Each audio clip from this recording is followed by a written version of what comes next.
Champa, the forgotten sea kingdom of Southeast Asia, the kingdom of fire and sand.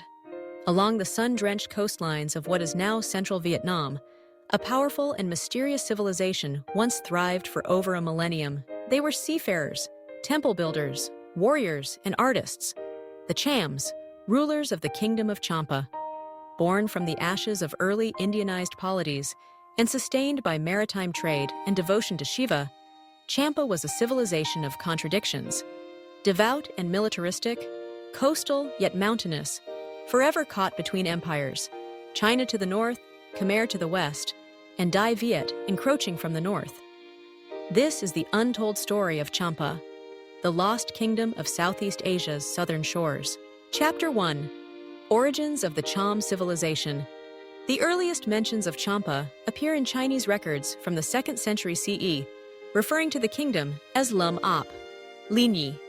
Over time, as the kingdom expanded and absorbed smaller polities like Situ and Kauthara, it took the Sanskritized name Champa.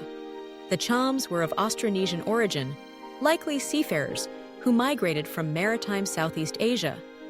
Their language, Cham, still survives today and belongs to the Malayo-Polynesian language family.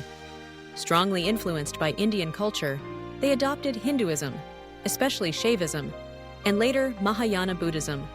By the 4th century, Champa had become a confederation of coastal states stretching from Hue to Bintuan, with centers like Mỹ Sơn, Tra Kieu, and Po Nagar. Chapter 2. Culture, Religion, and Architecture. Champa was a civilization that worshipped through architecture. Mỹ Sơn Sanctuary, now a UNESCO World Heritage Site, was a sacred valley of brick temples dedicated to Shiva under the name Bhadreshvara. These temples were built using a unique dry stacking brick technique with no mortar and intricate carvings of lingas, apsars, and sacred animals. Champa's art fused Indian iconography with local animist symbolism, Naga serpents, sacred mountains, and ocean motifs. Unlike other empires, Champa lacked a single capital. Power shifted between religious and trading centers depending on dynastic strength. Cham rulers often styled themselves as Rajas or Chakravartins, combining political and spiritual authority, a reflection of Indian influence. Chapter 3.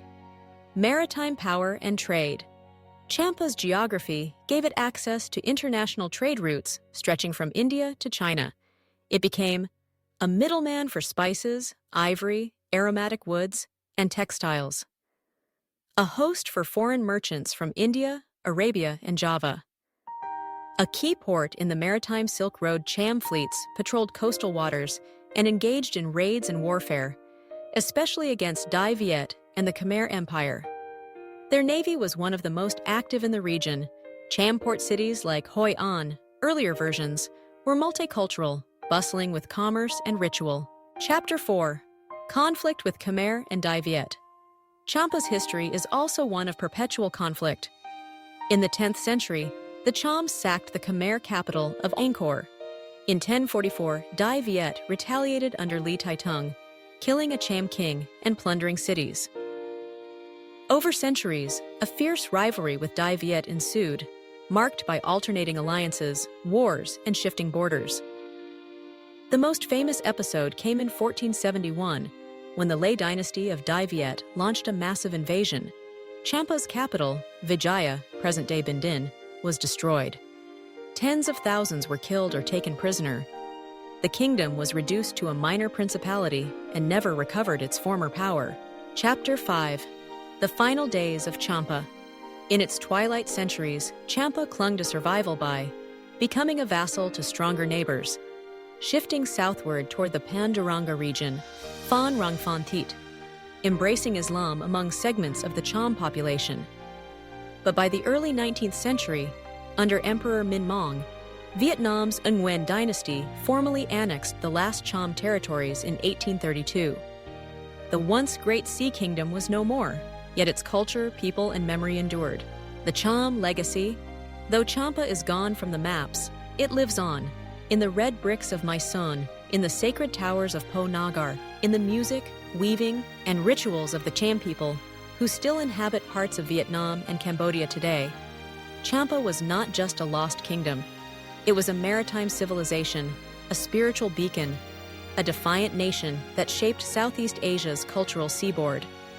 In our next episode, we explore Dai Viet's golden era, where the Tran dynasty rose, the Mongols fell, and the Dragon of the East ascended. Subscribe to Ancient Sea, where forgotten kingdoms rise again.